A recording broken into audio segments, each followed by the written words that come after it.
नमस्कार साथियों। देख लेते हैं आज के जनसत्ता पेपर में कौन कौन सी ऐसी महत्वपूर्ण खबरें हैं जो हमारे परीक्षा के लिहाज से महत्वपूर्ण है। प्री में क्या होता है कि कहीं से भी वो क्वेश्चन बना सकता है, तो उसी को ध्यान में रखकर हम देख लेते हैं कि कहाँ कहाँ से क्वेश्चन बन सकते हैं।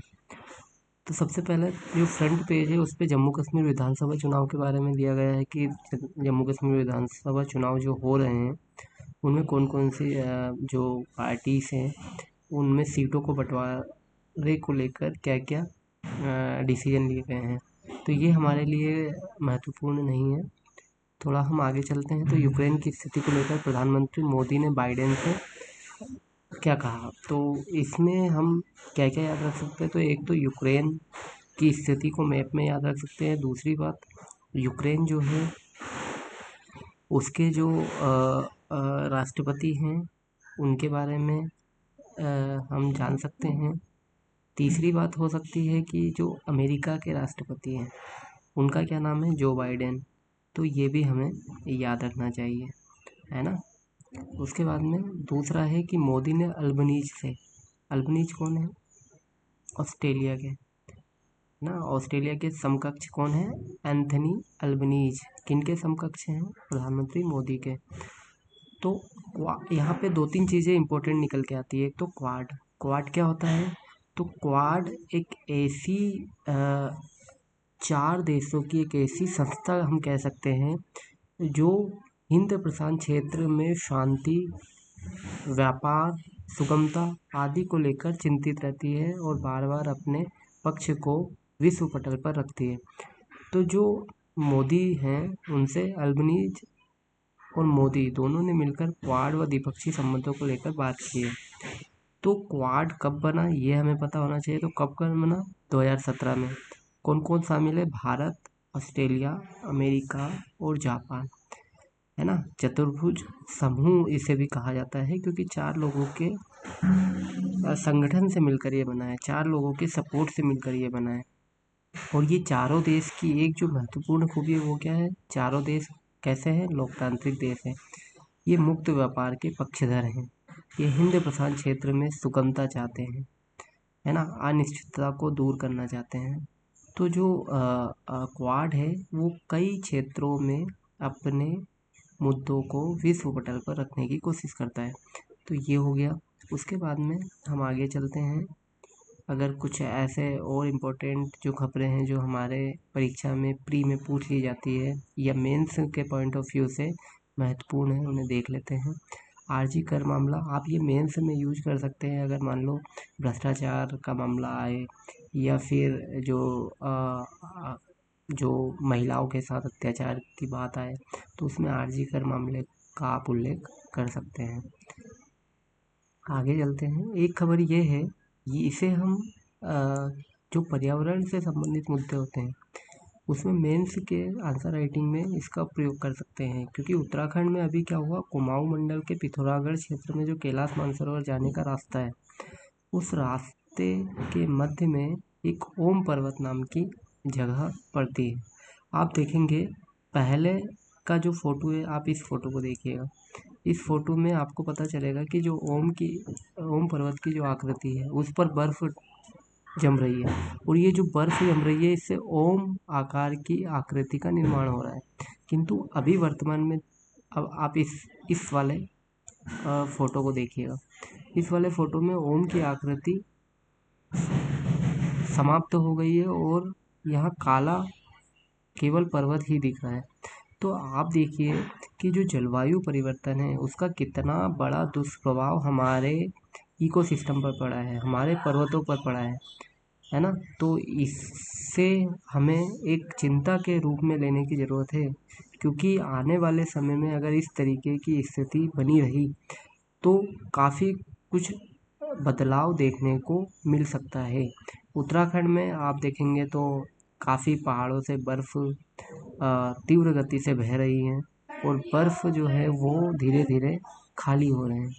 तो आप इसे एक जो अगर पर्यावरण से संबंधित मुद्दे आते हैं उसमें इसका उपयोग कर सकते हैं। इसके पश्चात आगे चलते हैं, थोड़ा सा ये देख लीजिए आप, प्रवासी भारतीय क्या होते हैं। तो प्रवासी भारतीय ऐसे भारतीय होते हैं जो भारत तथा किसी अन्य देश के संबंधों में एक प्रगाढ़ रूप से मजबूती प्रदान करते हैं। एक तो ये हो गया। दूसरी बात, वो हमारे देश के लिए रेमिटेंस का कार्य करते हैं। तीसरा, ये हमारे सांस्कृतिक जो संपन्नता है उसे विदेशों तक प्रसारित करते हैं। तो ये प्रवासी भारतीय के बारे में हमने आपको जानकारी दी कि प्रवासी भारतीय कौन होते हैं। आगे चलते हैं। आगे अगर देखिए, ये राजधानी दिल्ली की खबरें हैं, किंतु हमारे मेंस में भी कहीं ना कहीं इनका प्रयोग कर सकते हैं।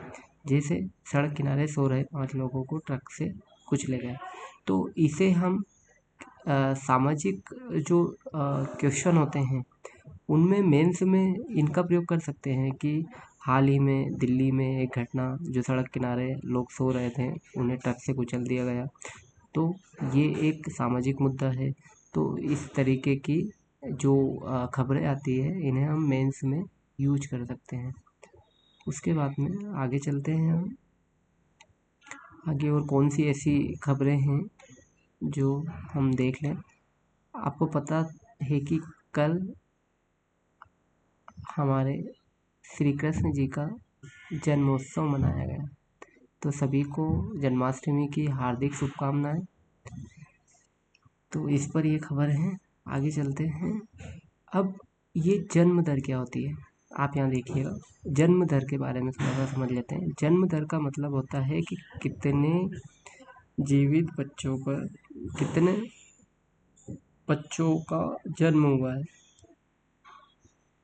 1000 की आबादी पर जन्म दर क्या है ना। तो इस तरीके से इसे समझ सकते हैं। 1000 की आबादी पर जन्म दर कितनी रही। संस्थागत प्रसव क्या होता है, एक यहाँ पे ये क्वेश्चन है कि संस्थागत प्रसव क्या होता है। तो ऐसे प्रसव जो इंस्टीट्यूशन के अंतर्गत किए जाते हैं, जैसे गांव में जो पहले परंपरागत रूप से दाई और ये सब जो लोग किया करते थे, उनसे इतर वर्तमान में जो अस्पताल में जाने वाले लोगों की संख्या है उनमें कितना बदलाव आया है। तो इसे हम संस्थागत प्रसव के अंतर्गत देखते हैं ना। आगे चलते हैं। जैसे कि ये जो खबर है इसका हम ये जितने भी आपके संपादकीय हैं इन्हें हम अलग से डिस्कस कर लेंगे, क्योंकि ये थोड़ा सा क्या होता है कि हम इन्हें मेंस के पॉइंट ऑफ व्यू से देखने की कोशिश करते हैं कि कहाँ कहाँ हम यूज कर सकते हैं। इन्हें प्री के नज़रिए से भी देख सकते हैं। तो इन्हें हम बाद में डिस्कस करने का प्रयास करेंगे। एक अलग वीडियो हम इनका बना देंगे। आगे चलते हैं। कोरोना जैसा खतरनाक नहीं है मंकी पॉक्स। मंकी पॉक्स से क्या होता है, इसे एम पॉक्स से भी कहा जाता है। क्या कहा जाता है, एम पॉक्स, एम पॉक्स से भी कहा जाता है। तो जो मंकी पॉक्स है वो विश्व स्वास्थ्य संगठन ने एम पॉक्स को लेकर जब वैश्विक आपात स्वास्थ्य सेवा का ऐलान किया तो ऐसा माना गया है कि क्या मंकी पॉक्स कोविड-19 जैसी जानलेवा बीमारी है या इतनी घातक है। तो इस पर काफ़ी वैज्ञानिकों ने, काफ़ी यूनिवर्सिटियों ने इस पर अपनी रिपोर्ट दी। उन्होंने कहा कि हाँ, ये घातक तो है किंतु कोविड-19 जैसी घातक नहीं है। तो मंकी पॉक्स किससे फैलती है, तो ये वायरल जनित बीमारी है। ये याद रखिएगा आप कि जो मंकी पॉक्स है वो एक विषाणु जनित है। कोरोना भी कैसी है, विषाणु जनित है। तो दोनों को इस तरीके से याद रखिए। पूछ सकता है प्री में कि जो मंकी पॉक्स है वो वायरल डिसीज़ है या फिर बैक्टीरिया है, फंगस है, तो आप इसमें लगा सकें। इसके बाद में पाकिस्तान ने SCO की बैठक के लिए मोदी को न्योता भेजा। अब SCO क्या है, तो SCO संघाई सहयोग कॉरपोरेशन, इसका सम्मेलन अभी वर्तमान में इस्लामाबाद में होने वाला है, अर्थात पाकिस्तान में होने वाला है अक्टूबर में। तो उसके लिए वहाँ के जो नीति नियंत्रक है उन्होंने भारत के प्रधानमंत्री को न्योता भेजा आखिरी बार अगर बात की जाए तो प्रधानमंत्री मोदी पाकिस्तान में 2015 में लाहौर पहुंचे थे और वहां नवाज शरीफ से उन्होंने मुलाकात की थी। तो आप इस बारे में याद रखिएगा। एससीओ जो है वो शंघाई सहयोग संगठन है। अब थोड़ा सा ये देख लेते हैं कि मोदी जी ने अभी यूक्रेन का दौरा किया है ना। वहाँ के जो समकक्ष हैं वो कौन है? जेलेंस्की।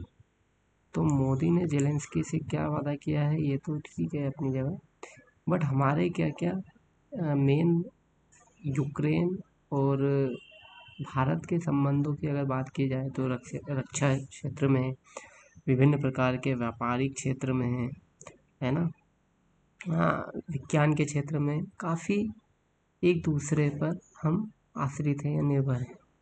तो यूक्रेन जो है, अगर यूक्रेन में युद्ध जैसी स्थिति रहती है तो भारत का जो व्यापारिक रूप से जो वहाँ हम निर्यात करते हैं या वहाँ से जो आयात करते हैं उस पर एक बुरा प्रभाव पड़ने वाला है। तो इन सब चीज़ों को देखकर, और एक बात यह भी है ना कि अगर विश्व पटल पर दो राष्ट्रों के मध्य जैसे रूस और यूक्रेन के मध्य जो युद्ध हो रहा है उससे वैश्विक जो संरचना है उसमें भी बदलाव आ रहा है, क्योंकि इससे वैश्विक रूप से जो होने वाली व्यापारिक सुगमता है वो कहीं ना कहीं तो बाधित हुई है।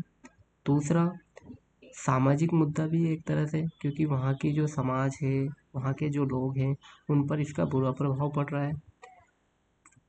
पलायन की जो पलायन की जो सिचुएशन है वो ज़्यादा बिगड़ी है, मतलब पलायन भी हो रहा है। तो इन सब चीज़ों को देखकर प्रधानमंत्री मोदी द्वारा रूस और यूक्रेन की यात्रा की गई और दोनों को कहा गया कि यहाँ जो युग है वो युद्ध का नहीं है, बल्कि यहाँ जो युग है वो शांति का है, समझौते का है ना। तो इस तरीके से उन्होंने अपनी बात रखी। अब लद्दाख की एक खबर है, गृह मंत्रालय का एक फैसला आया है कि लद्दाख में 5 नए जिलों के गठन को मंजूरी किन्होंने दी है? गृह मंत्रालय के द्वारा दी गई है। तो ये थोड़ा सा आप याद रखिएगा। उसके बाद में हम आगे चलते हैं।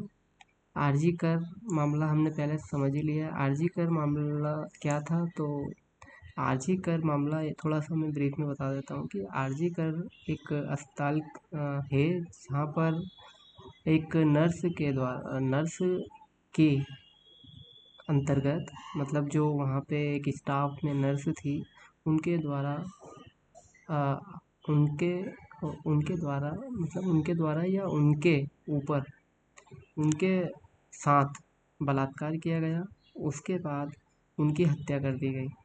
तो यह मामला काफ़ी तूल पकड़ा और ये हमारे समाज के लिए एक दुर्भाग्यपूर्ण घटना भी है कि हमारे देश में ऐसी घटनाएं महिलाओं के साथ घटित हो रही है।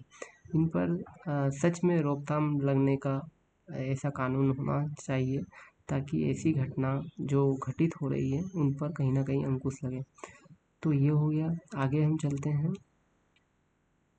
23 लाख सरकारी कर्मचारियों को मिलेगा यूपीएस का विकल्प। यूपीएस क्या होता है? यूपीएस मतलब यूनिफाइड पेंशन स्कीम।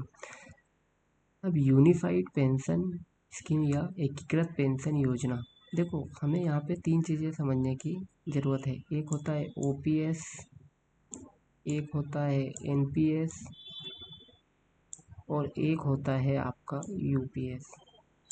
तो ओपीएस क्या होता है? Old pension scheme. एनपीएस क्या होता है? New pension scheme. और यूपीएस क्या होता है? Unified pension scheme. तो सरकार ने, मैं आपको थोड़ा सा समझा देता हूँ। जो ओपीएस होता है ओल्ड पेंशन स्कीम, इसके अंतर्गत जो 2003 से पहले के जितने भी सरकारी कर्मचारी थे उन्हें ओल्ड पेंशन स्कीम के माध्यम से पैसा मिलता था। इसमें क्या होता था कि जो सरकारी कर्मचारी थे वो कोई अंशदान नहीं करते थे, मतलब उनके द्वारा कोई इसमें भागीदारी नहीं निभाई जाती थी। किंतु जो न्यू पेंशन स्कीम है इसमें जो सरकारी कर्मचारी है वो 10% हिस्सेदारी या 10% अपनी जो सैलरी होती है उसका 10% कंट्रीब्यूट करते हैं। किसके लिए? पेंशन के लिए। दूसरी बात यह है कि जो ओल्ड पेंशन स्कीम है इसमें एक निश्चितता थी के रिटायर्ड होने के बाद में या सेवानिवृत्ति के बाद में व्यक्ति को कितना पैसा मिलेगा। जबकि न्यू पेंशन स्कीम जो है इसमें ये बाजारिक संरचना पर आधारित होता है, अर्थात बाजार की जो संरचना है या परिचालन है उस पर ये आधारित होती है, जिससे इसमें रिस्क ज़्यादा होती है। इसमें यह निर्धारित नहीं है कि जो सेवानिवृत्ति है उसके पश्चात सरकारी कर्मचारी को कितनी सैलरी मिलने वाली है। तो ये दोनों में अंतर था, जिसका काफ़ी विरोध हुआ न्यू पेंशन स्कीम का। उसके बाद में सरकार ने अपना डिसीजन यूपीएस के माध्यम से फिर से लाया गया है ताकि सामंजस्य बिठा सके। यूपीएस क्या होता है, तो एकीकृत पेंशन योजना। इसमें क्या किया गया है, तो इसमें एक निर्धारित किया गया है कि जो सरकारी कर्मचारी है उन्हें मान लो उन्होंने 25 साल की जॉब पूरी कर ली है, तो उनके जो 10 या 12 महीने का जो वेतन रहेगा पिछले सेवानिवृत्ति से पहले, उसका औसत निकालकर उसका 50% सरकारी कर्मचारी को मिलेगा। अगर कोई व्यक्ति 10 साल वर्क करता है तो उसे 10,000 की पेंशन दी जाएगी। इसमें भी 10% कंट्रीब्यूशन करने की बात है, किंतु इसमें जो सरकार का अगर भागीदारी बात करें तो 14 से उसे 18% कर दिया गया है। तो ये एक बीच का रास्ता सरकार के द्वारा अपनाया गया है।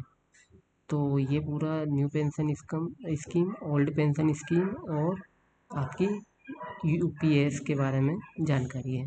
अब थोड़ी सी ये इधर छोटी सी न्यूज है कि भारत में कुल स्थापित सौर क्षमता क्या होती है, सूर्य से जो हम ऊर्जा के रूप में सूर्य की जो ऊर्जा का प्रयोग कर रहे हैं उसे सौर क्षमता के रूप में जानते हैं। तो सौर क्षमता जो है वो अभी वर्तमान में 87.2 गीगावाट हो गई है, तो इसे मेंस में हम यूज कर सकते हैं। एक खबर यह है कि देश में 12 नए औद्योगिक शहर स्थापित करने की तैयारी हो रही है। औद्योगिक शहर क्या होते हैं, ऐसे शहर जहाँ पे लोगों को कार्य करने के लिए बेहतर विकल्प मिल सके, औद्योगिक गतिविधियाँ संचालित हो, जहाँ पर अगर कुल मिला के बात की जाए तो लोगों को रोजगार के नवीन अवसर प्रदान किए जाए, ऐसे शहरों को औद्योगिक शहर कहते हैं। ठीक है, अब आगे हम चलते हैं तो कुछ और अगर खबरें हैं तो उन्हें हम देख लेते हैं।